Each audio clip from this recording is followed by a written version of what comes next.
Hi, it's Dr. Sandy Laura Cremers, one of the eye surgeons here at Visionary Eye Doctors. Thank you for subscribing and joining us for our podcast, The EYE Show.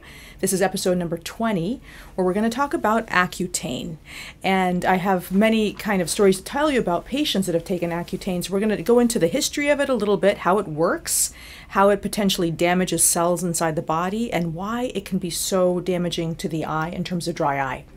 And so I like to start off sometimes with a little bit of a story, and I just want to say thank you to all of you for encouraging me to do this podcast. Many of you have over the years, and initially I was a little nervous about it, obviously, because you do have to do a little bit of research. And so last night at our son's school, the headmaster was kind of talking about how they're trying to do a podcast for the way they teach students at the Heights, and he got a question that was kind of like, well, do you think that by spending so much time on the podcast, it's going to take away from the students that are actually there? And I thought it was a really good question, and the headmaster answered it brilliantly and said, actually, by doing a podcast, you actually are researching more than you probably have on a particular topic, and you become a better teacher. And I would have to say that is true. I've learned so much about Accutane and about many of the topics that I talk about because I want to try to explain it as clearly as possible to all of you, and of course understand it. So in order to be a real expert in something, you got to teach it, and that's always been the case, and I've definitely experienced that through this podcast. So thank you for subscribing. Thank you for passing it on to patients. We get a lot of questions about Accutane. Accutane was initially developed, researched, and kind of developed in the 1960s in the United States, and it was a drug which the name of it is 13-cis-retinoic acid, which is a vitamin A derivative. And like vitamin A, it has very important potential possibilities and negatives. Too much vitamin A can be damaging as well. And so in the 1960s, it was looked at to be a possible treatment for certain types of cancer. But around that time, there was a drug called Thalidomide, which many of you know in Europe was approved and used to treat women in Europe and many places, even the United States, as a treatment for nausea. I think it was actually even FDA approved at one point, but it was quickly taken off the market because they found that babies with thalidomide would be born without limbs or with horrible deformities. And that happened in quite a number of babies in Europe. One of my friends actually was a thalidomide baby who had very little side effects from thalidomide, but her mother took it. So they pulled it off the market. So when they were doing research on what's now known as Accutane, or this 13-cis-retinoic acid, they didn't pursue it because they saw that there was potential risk for birth defects in rats. But then research continued, and then they found that it was actually effective against certain cancers, and then also very effective against cystic acne. So it was approved in 1982 by the FDA, and they quickly found out that teratogenic, or the damage to the baby or the fetus, was severe, and there were thousands of babies that were born with birth defects. There were many miscarriages. It was many pediatricians wanted to pull it off the market, and so a constant battle developed between the developer of Accutane, the biggest brand of the retinoic acid in the United States at the time, Roche Pharmaceuticals, and patients that were obviously suing for major side effects. There are many possible potential positives of Accutane, and it's been used by 13 million, at least, women and men since 1982's FDA approval for cystic acne. It's indicated when everything else has failed. But I have friends that have taken Accutane. I'm sure many of you know people that have taken Accutane, and sometimes the actual concern of the psychological impact of acne, or the parent wanting the child to have a perfect face or not have to deal with the scars, the emotional scars of acne, can push a dermatologist or a doctor to prescribe Accutane without full informed consent. And so I want you to understand what Accutane does. I'll tell you about my personal opinion about Accutane at the very end, having seen many patients that have suffered with terrible dry eye because of it. So the molecule, the actual retinoic acid molecule, binds to plasma proteins, specifically albumin. And this is very important in how it actually works. It works to basically cause cell death in many types of cells, specifically the sebaceous cell.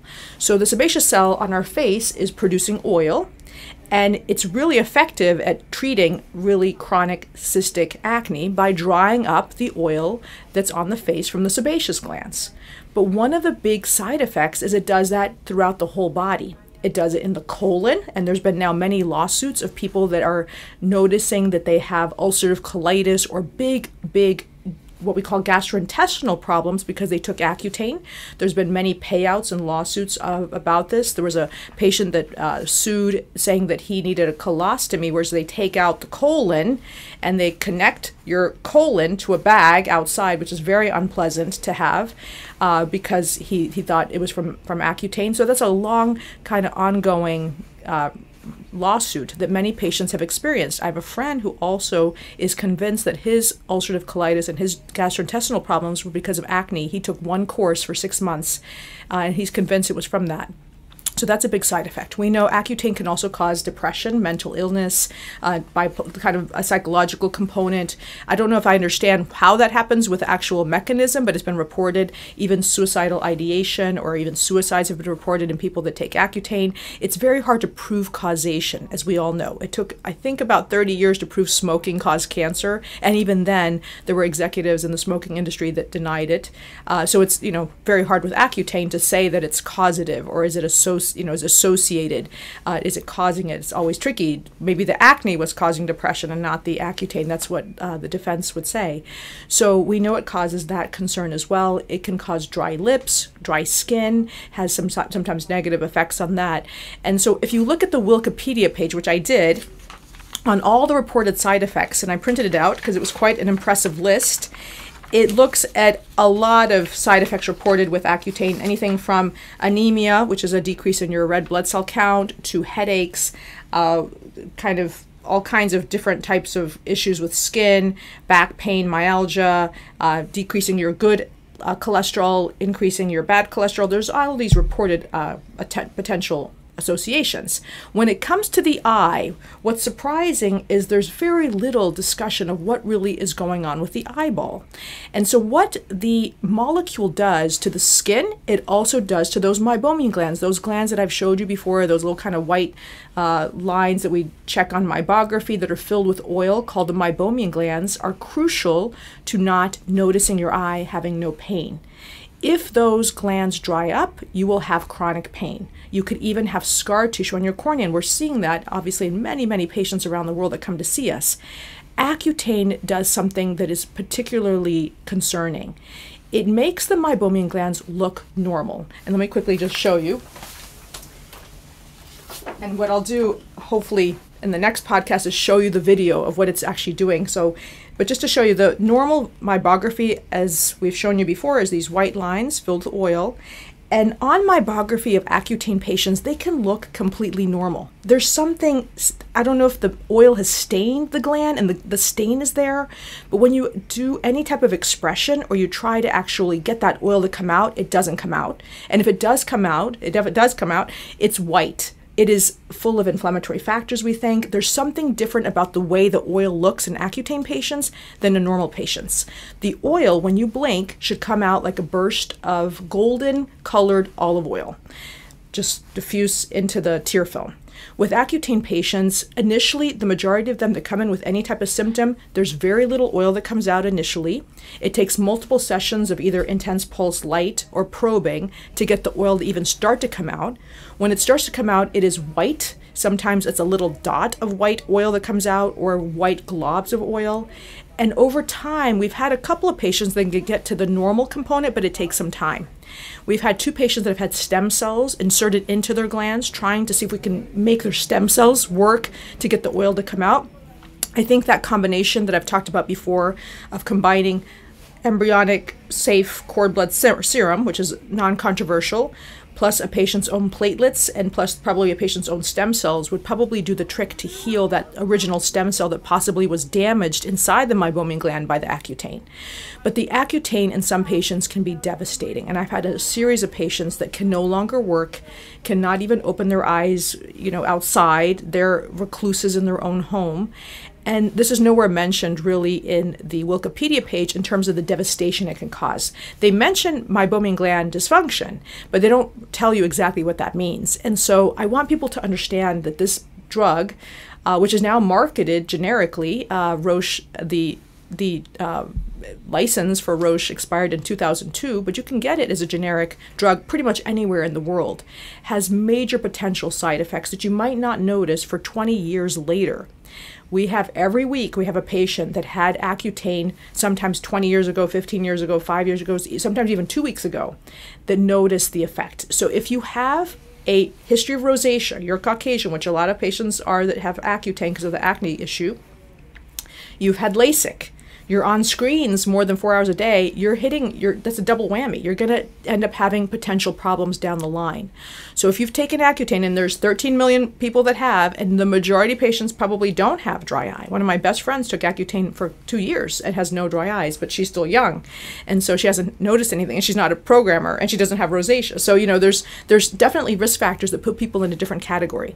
So if you know somebody that's taking Accutane, I would highly recommend you do some research on it. Talk to your dermatologist. Try to go to the root cause of acne. We have many papers showing that if you just change the diet, you go gluten-free, dairy-free, sugar-free, take out the inflammatory factors in your diet, consider intermittent fasting. Those things can actually do a great job with decreasing acne naturally. And trying to avoid the Accutane as much as possible is really crucial for long-term side effects. So how do we treat Accutane patients? We do what we've heard before in terms of the warm compresses, trying to milk the oil. The problem is in those patients, the oil is probably not coming out. So we quickly know we need to do intense pulse light and often probing. There is that Accutane component that's causing some unusual scar tissue in the gland that has to be opened up to allow that oil to come out. And usually once that oil does come out, symptoms improve. So we know the Accutane does affect the meibomian glands. I highly suspect it's affecting the lacrimal gland and the mucin layer, but there's still not really definitive studies to prove that.